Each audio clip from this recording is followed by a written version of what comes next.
Hey, everybody, and welcome to another episode of Courtside with Beilinson Tennis, part of the Tennis Channel Podcast Network. Here again with my co-host and Hall of Famer, Steve Flink.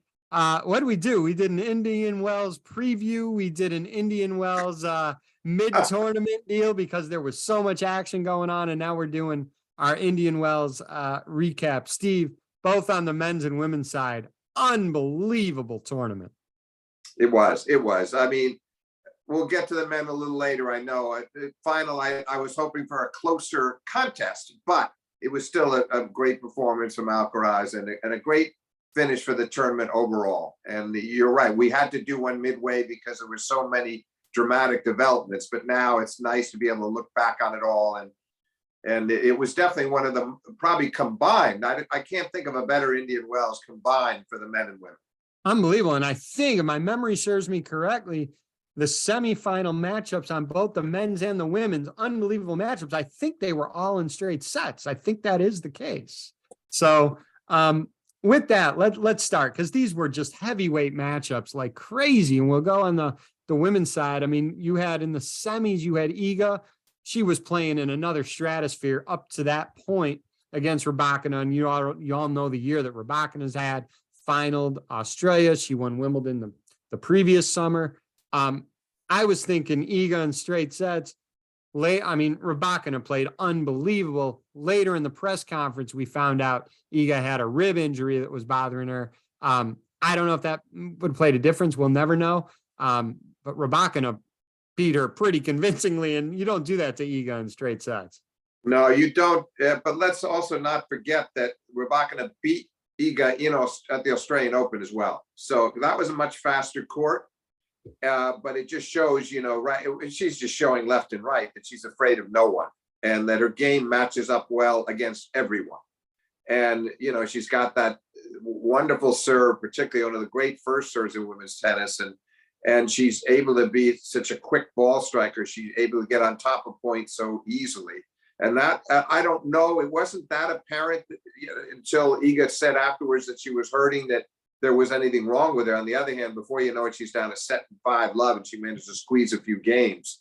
It's very hard to beat her that thoroughly. I'm excited about Rybakina, David, because, to do what she did in Australia, come that close, win the first set against Sabalenka, go down in 3 sets, and now to win here, having won Wimbledon last year. You look at those 3 tournaments. Huge.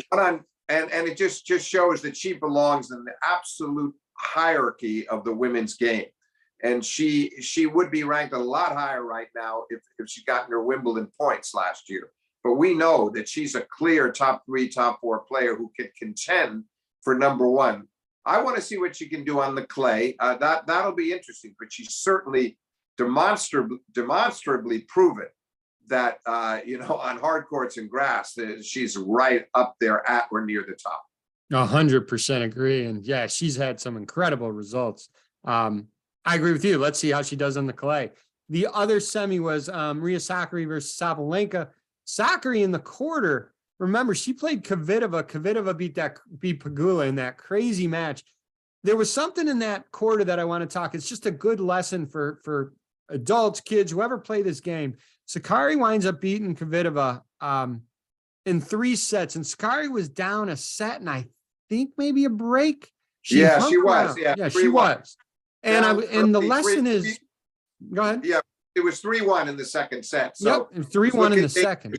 He pulled it out and won that set 7-5. And the lesson I wanted to state was, if you hang around just long enough where you can potentially get an opportunity, you can't go away, because if you go away in a match, you're never going to get that opportunity. But if you can hang on there long enough, you sometimes can get an opportunity. And when you do, if you can pounce on it, that match turns quickly, which it did. And Maria won that 3rd set pretty easily, I believe. 6-1? She won it 6-1. She won it 6-1. Yeah, David, that's a good point. I just would also add, particularly if you're playing Kvitova, who tends to be a very streaky player. She's a brilliant shot maker. And that's how she got out of the Pegula match, hitting winners on all those 4 match points. But in this match, once it turned, and once Sakkari pulled out that second set, so hard fought, 7-5, she ran away with the third, because Petra's spirits were diminished, and suddenly she didn't have the confidence to pull off those spectacular winners anymore. So particularly if you're playing her, hang in there. That's not to say that she's going to collapse every time. She's a two-time Wimbledon champion. She's a great player, but she can be an uneven performer. Right. No, I echo those thoughts. And then that semi was Maria Sakkari versus Sabalenka. And one thing I noticed, and Sabalenka won that match pretty routinely, I would say. The one thing I would say is you look at Maria and you look at her physique and how strong she is and how physical she plays. Not a lot of players can physically beat Maria Sakkari. I felt that semi. Sabalenka physically beat Maria Sakkari, and I don't think a lot of players on the WTA tour can out physical Maria Sakkari, if that makes any sense. No, I hear you, and I agree, and I think that she absolutely hit her off the court. Now it's true that Sakkari had not only had the 3-set of Kvitova, but a bunch of other hard-fought 3-setters as well. Might have caught up with her, but Sabalenka's ball striking on that occasion was just impeccable. It was. And then you had the final. And again, you could make an argument. Obviously, Iga's in there, but Rybakina versus Sabalenka, you throw Iga in there. Are those I'm just thinking off the top of my head, those have got to be the top 3 hottest players right now on the tour.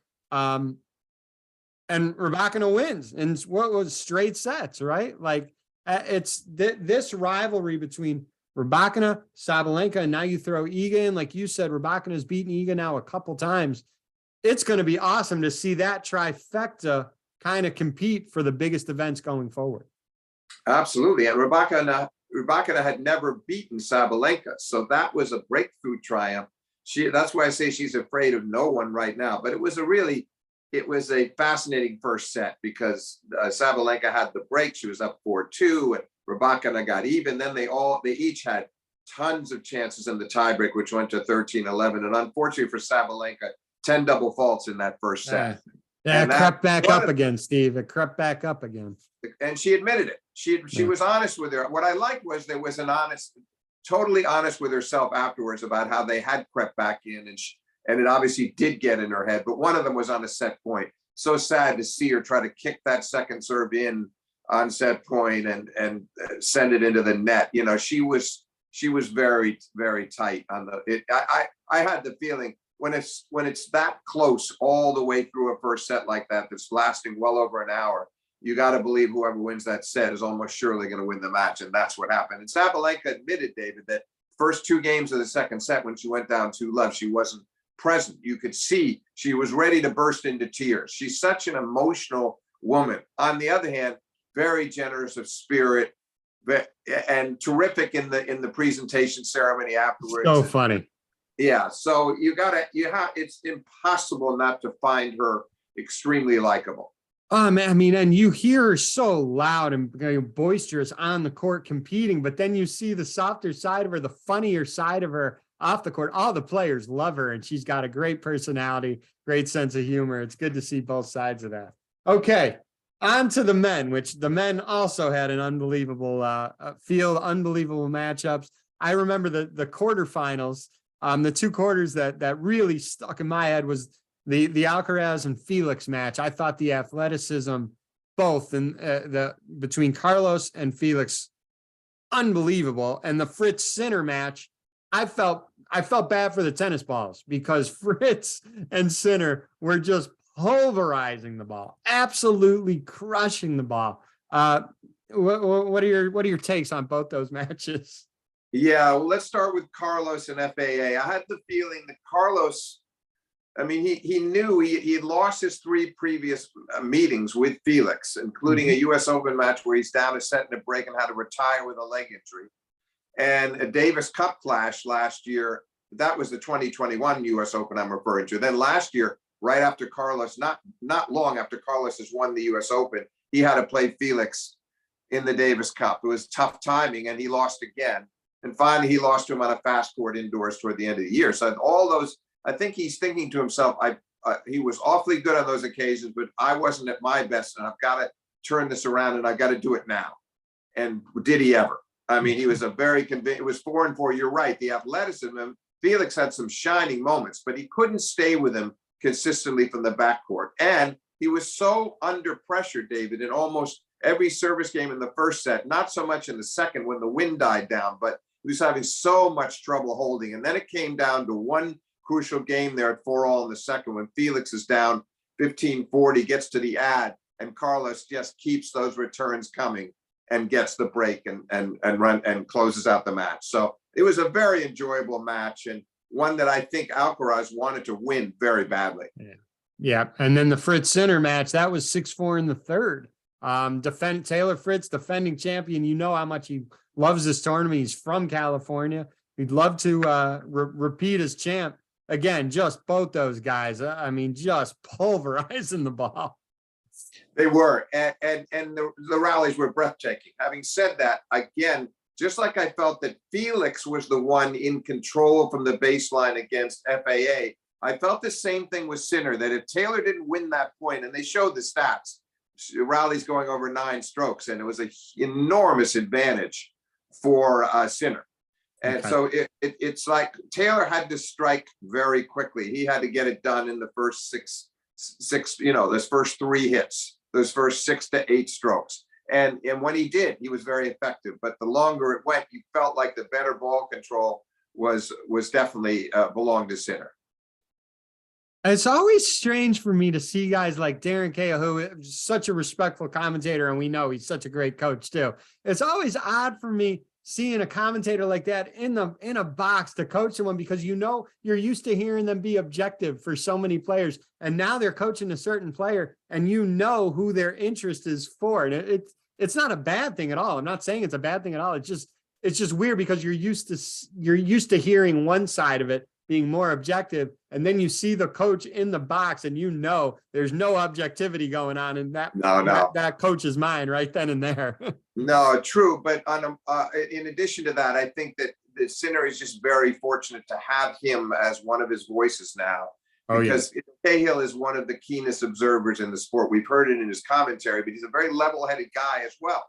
Level-headed, but tough when he needs to be, as he was with Simona Halep during their experience. He had some great moments with Simona, but also had some altercations with her where he really spoke his mind. So I feel like Sinner is going to benefit immensely from having Darren in his corner. Oh, yeah. All right. So let's go to the semis. We'll go to the bottom half. Medvedev, you've heard his comments about the court in Indian Wells. He plays Tiafoe. Tiafoe saved 7 match points. He couldn't save 8, but he saved 7. Straight sets, 7-6, 7-6. It was 7-6, 7-6. Is that what it was? 7-5, 7-6. 7-5, 7-6. Yeah, that was a fascinating match because up till the set in 5-3, you felt like it was this masterful performance from Medvedev. And he has 3 match points on Francis's serve in that 9th game with the 5-3 lead. And Francis did a great job and kept attacking behind his serve, and he was very bold. Okay, no big deal. Medvedev will serve it out. Well, he doesn't. He hadn't been broken until then. He's broken at 5-4. Breaks right back to go 6-5, a breaks at love, and then goes to 40 love on his serve. And he had 4 more match points in that game, and Francis took it away from him again with really audacious play. And you can see Daniel getting tight, and he admitted he did. But then they go to the tiebreak, and to the everlasting credit of Medvedev, he settled right down and he built a 5-1 lead. And even when Francis came back at him again and made it 5-4, Medvedev closed it out with a service winner and an ace. So it was a really enjoyable conclusion to the match. And Medvedev displayed a lot of mental toughness there at the end to withstand that fierce comeback from Francis. And when they shook hands, he said to Francis, he goes, I was scared there because when you have 7 match points and you're not putting it away, it can get dicey if you don't close that match out. All right, let's go to he's an interesting guy, David. Medvedev, he's so, for all of those qualities on the court, you never know what he might say or do on the court. He's just incredibly candid afterwards. And he speaks more freely than just about any of the other players in assessing these matches and how he's likable. And he's likable. Oh, he is very likable. And he said it. He said the same thing in the press conference that he was saying to Francis. I was saying to myself, it's not looking very good for you. You bet, that's honest, because a lot of players will not concede that they have nerves. They won't concede that they actually choke. And Daniel was acknowledging that in a very impressive way. But I thought coming off that win, even though it was hard closing it out, I thought he was going to be confident in the final, that he put aside all of his insecurities about these slow, hard courts. He moved way past the injury, the ankle turning against Zverev, and falling on his thumb against Davidovich Fokina, and cutting his thumb. And that now physically he was fine and mentally he was fine. And I thought we were in for a dandy of a final. But he was never able to give his best, and Alcaraz was just magnificent. Well, let's get to the top half, that semi first, because again, it was Carlos versus Sinner. Hoping maybe a little bit more resistance from Sinner, but I mean, Carlos just too good. Well, he was, but the first set, plenty of resistance from Sinner there. He comes from 4-2 down, then wins 3 games in a row at the cost of 1 point. And then he gets it into the tiebreak.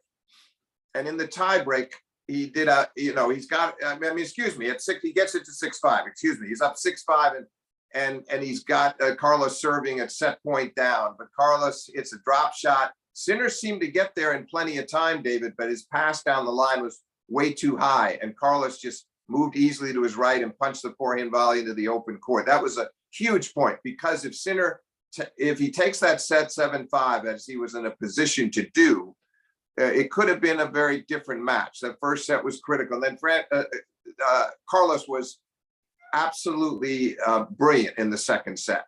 I mean, he could do no wrong, including one topspin lob that was just out of this world that landed right on the baseline. And it was unstoppable in the second set. Sinner did not give up. He looked like he could lose his serve a second time at 2-5 down. He held on. His spirit was there, but Alcaraz was just too good in that second set in windy conditions. And then you have the final, Alcaraz and Medvedev. Like you said, you were thinking Medvedev was going to be really confident. He was in the final here. He's ready to rock and roll. Steve, watching that match, all I could say, clinical by Carlos. Absolutely clinical. I mean, I'm smiling. I have a wide smile. For those who don't see the video, I've been smiling this whole time when we've been talking about Carlos. It's basically out of amazement. I mean, 3 drop shots in a row at 5-1 in the second set, 3 drop shot winners in a row to get to 5-1 in the second set. That powerful, I mean, it's not even, the words don't do it justice, but that deep, powerful, penetrating forehand that makes guys retreat so far back. You combine that with the drop shot on the next shot, it's just lethal. Yeah, it's what really came to the forefront last year when Alcaraz made such a significant rise to number 1 in the world, was just that combination you're describing, the immensity of that power, and then the ability to have a guy in his heels and just drop shot easily for a win. And he kind of embarrassed Medvedev with those 3 in a row that you mentioned. It was an interesting match in 2 ways. One, Carlos knew exactly what he wanted to do tactically. He served and volleyed selectively. He took control of the rallies, and he managed to keep the points relatively short. And he played the match on his terms. And he looked like he always looks like he's a 25, 26-year-old. You can't believe this kid is still 19, about to turn 20, because of the maturity of his match playing ways. Conversely, Medvedev was really in a befuddled state, David. He opened the match poorly, and Alcaraz won 12 of the first 15 points to take that 3-love first set lead with a 1 break and made it count. And Medvedev never looked comfortable, but I thought by the end of the set, at least he was holding serve again. So then the first game of the second set, Medvedev, 3 pretty bad errors, 2 in particular, 1 off each flank, and then a double fault at love 40 feebly into the net. That was a bad sign that he wasn't starting the second set a little with a sort of renewed spirit, like, okay, I'm going to stamp my authority now. I'm going to get my teeth into this contest. And that game was a really important game, I thought, because then I think Carlos thought he had him.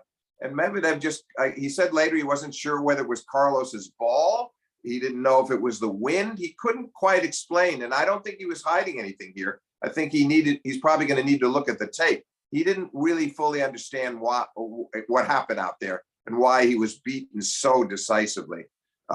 Because going in, you had to believe it was at least going to be close. What I didn't understand from Daniel's side of the net, David, was why he didn't seem to deliberately prolong the rallies at times. It was rare that we got more than, say, a 16, 18 stroke rally. Even that didn't happen very often.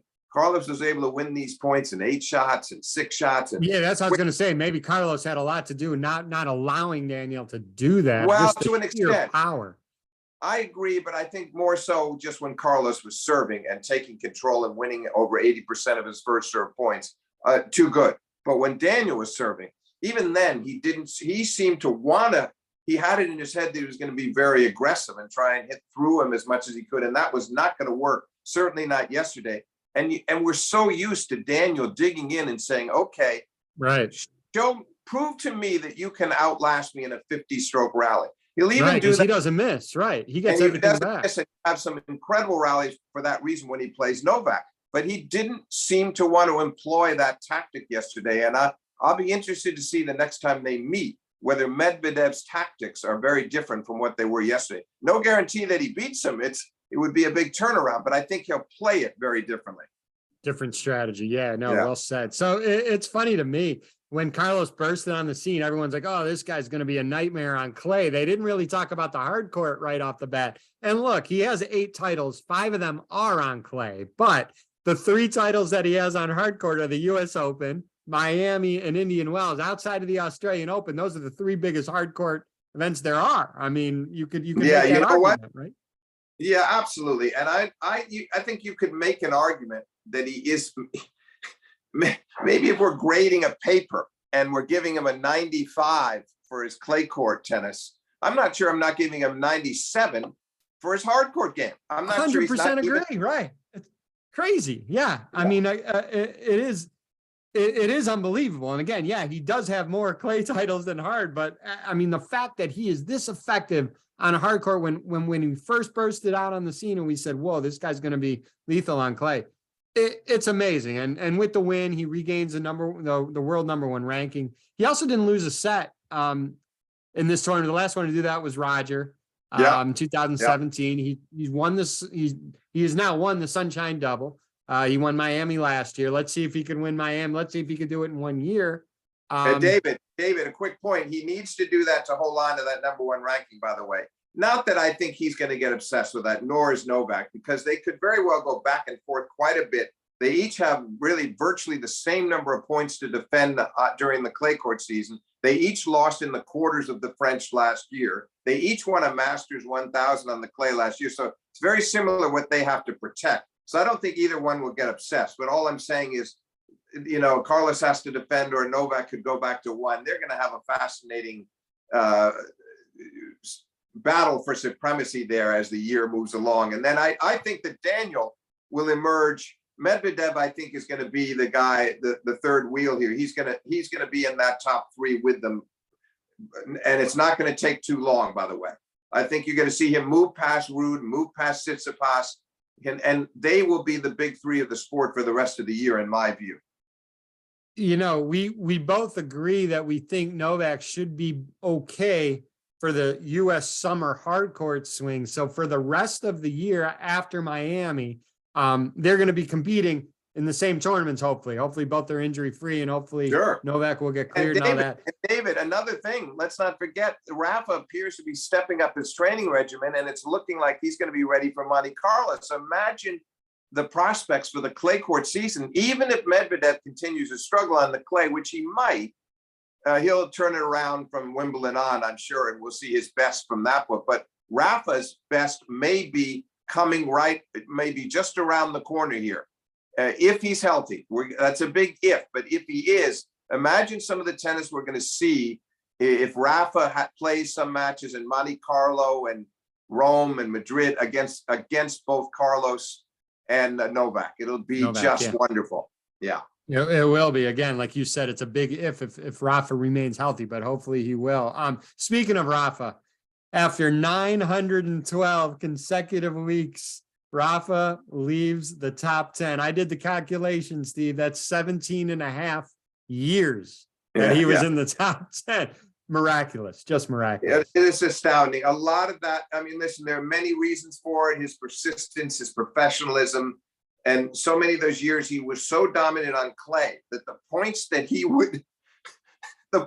he amassed on clay almost guaranteed that he couldn't move out of the top 10. Nonetheless, it's just an extraordinary effort, given that he's had the absences for injuries. There were Right. times they couldn't play for long stretches. So it's a great credit to Rafa's enduring greatness that he was able to realize that feat. And I don't think he's losing any sleep over that right now. I think he'd like to get the ranking back up just to improve his seeding for the French Open. But other than that, I don't think he's concerned.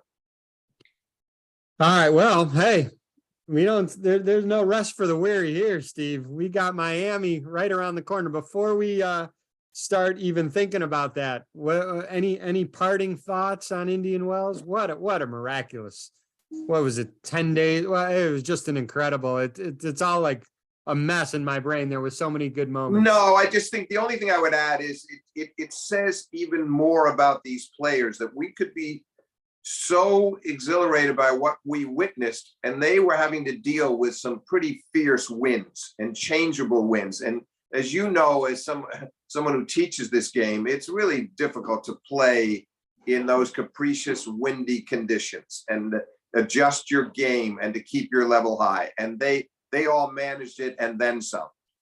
And then some is right. All right. The draws just came out for Miami. Steve and I are not going to talk about it because it's still way too early. They haven't, I think the first day of the men's qualifying is today. We're recording this Monday.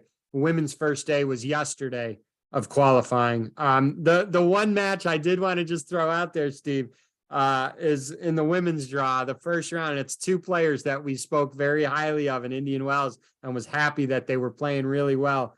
Emma Raducanu faces Bianca Andreescu in the first round. It's a shame that they both have to face off each other because everybody loved the fact that we saw the level of both those players in Indian Wells. Yes, it's unfortunate so early, but on the other hand, it's good. It's a healthy thing for Emma. She's got to test herself against these people, whether it's the first round or the quarters, and prove to herself that she can stay with the very best players. As we saw that she played well against Swiatek. I want to see an extension of that in Miami, and hopefully we will. Well, they got some big shoes to fill after Indian Wells. It was magnificent, and if they get anywhere close to it, it'll be a great tournament in Miami as well. We're looking forward to it. Stay tuned because Steve and I will be doing some updates down in Miami. Thanks everyone for listening.